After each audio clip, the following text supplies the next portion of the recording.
अभी अंदाज़ा इसका नहीं हुआ है उर्दू वालों को, और 10-20 साल गुजरने दीजिए, इसके बाद अंदाज़ा होगा कि हिडन एजेंडा और खुफिया जो काम है वो रेख्ता किस तरह से कर रहा है उर्दू की बर्बादी के ताल्लुक से, या उर्दू वालों को किस तरह मोहताज बनाएगा। ये 50 साल पहले की अगर बात करें और अभी में किस तरह का अंतर देख रहे हैं, किस तरह का फ़र्क देख रहे हैं, जिस तरह से तब्दीली पे तब्दीली हो रही है, क्या आने वाले कल में क्या लगता है कि क्या ज़बान को बहुत संजीदगी के साथ ख़त्म करने की कोशिश की जा रही है? ज़बान को कौन ख़त्म कर रहा है? उर्दू वाले ही। सवाल ये पैदा होता है ना कि ज़बान को ख़त्म कौन कर रहा है। जब हम अपने घर में से हमने उर्दू को खारिज कर दिया है तो मैं तो सरकार, किसी भी सरकार को मैं ये नहीं कहता हूँ कि उसका कोई कसूर है, उसकी कोई साजिश है। जब हम अपनी ज़बान को, अपने अदब को, अपने माशरे को, अपने तहज़ीब की हिफाजत हम खुद नहीं कर पाएंगे तो दूसरा आदमी कहाँ से कर लेगा। इसलिए मैं इसको नहीं मानता हूँ। उर्दू ज़बान का मुस्तकबिल रोशन है, रोशन ही रहेगा। मगर आप देखें ना सर कि उर्दू स्कूलों में टीचर्स नहीं रह रहे हैं, बच्चे अब नहीं जा रहे, उर्दू मीडियम में बच्चों को पढ़ाना मुनासिब है, अपने ड्राइंग रूम में उर्दू रिसाले नहीं रखना गवारा। ये इसमें कसूरवार कौन है, ये तो गौर करना हो ना कि ऐसा क्यों हो रहा है, बच्चे क्यों नहीं पढ़ रहे हैं। उर्दू अखबारात कौन सरकार थोड़ी आपके घर पहुँचाएगी ला करके, तो आपकी जिम्मेदारी है ना। मैंने कई बार ये बात कही है कि इतना बड़ा कलकत्ता शहर है, अखबार मशरिक यहाँ से निकलता है, कितना छपता है और कितनी सर्कुलेशन है।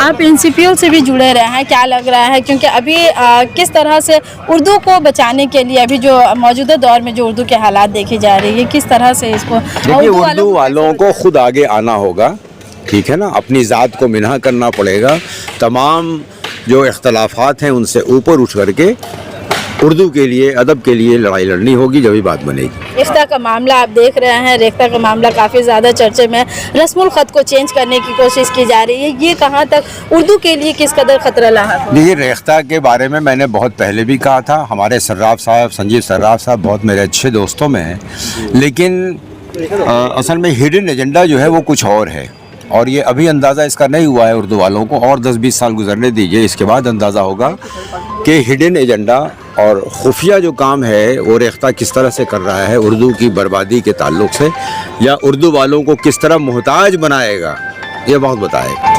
क्या बहुत संजीदगी के साथ रेख्ता के प्लेटफॉर्म से उर्दू को ख़त्म कर दी जाएगी? नहीं, उर्दू को वो क्या ख़त्म करेंगे, उर्दू को तो कोई ख़त्म नहीं कर सकता, लेकिन जो हिडन एजेंडा है वो बिल्कुल मुख्तलिफ है। रेख्ता जैसे प्लेटफॉर्म उर्दू वाले तैयार नहीं कर, क्यों नहीं कर पा रहे हैं? आप हर स्टेट में उर्दू एकेडमीज़ है, क्या उर्दू एकेडमीज़ की ये जिम्मेदारी नहीं बनती है अपने देखिए मैं जब डायरेक्टर था तो मैंने इस बात की कोशिश की थी, जिस लाइन पे रेख्ता वाले काम कर रहे हैं उस लाइन पर काम करने की ज़रूरत है, और जो स्टेट उर्दू एकेडमीज़ हैं वो चाहें तो अभी से और कल से शुरुआत कर सकते हैं, उसी नहज पे जा सकते हैं, लेकिन उसके लिए जाहिर सी बात है कि इख्तलाफात को कम से कम परे रखना होगा। रेख्ता चूँकि एक प्राइवेट इदारा है ना, तो प्राइवेट इदारे की वजह से उसको कोई रोक टोक नहीं है। सरकारी इदारों में रोक टोक है, आप काम शुरू करेंगे, मैं ख़त लिख दूंगा आपके ख़िलाफ़, ये इसमें इतना रुपया कमाया जा रहा है, तो काम रुक जाएगा। हमारे यहाँ पटने में यूनिवर्सिटी है, मौजूदा करवी फारसी यूनिवर्सिटी, लखनऊ में है लिंग्विस्टिक यूनिवर्सिटी, इस मानू है, चाहे तो ये काम कर सकते हैं, लेकिन जैसे ही काम शुरू करेंगे वैसे ही मामला टेढ़ा हो जाएगा। तो इसको किस तरह से रोका जा सकता है? अपने इख्तलाफात को बालाए ताक रखेंगे उर्दू वाले, उर्दू तरक्की करेगी। चलिए बहुत बहुत शुक्रिया। तो ये थे हमारे साथ प्रोफेसर इर्तज़ा करीम साहब, NCPL के डायरेक्टर, साबिक डायरेक्टर, और किस तरह से उर्दू को बहुत साजिश के तहत बहुत संजीदगी के साथ ख़त्म की जा रही है। सब लोग कहते हैं, बुज़ुर्गों का कॉल भी है कि अगर किसी कौम को ख़त्म करनी हो तो सबसे पहले उसकी ज़बान को ख़त्म करो। तो यही हाल रेख्ता के द्वारा हो रहा है, मगर उर्दू वाले कब जागेंगे, ये सबसे बड़ा सवाल उठता है। बहुत बहुत शुक्रिया।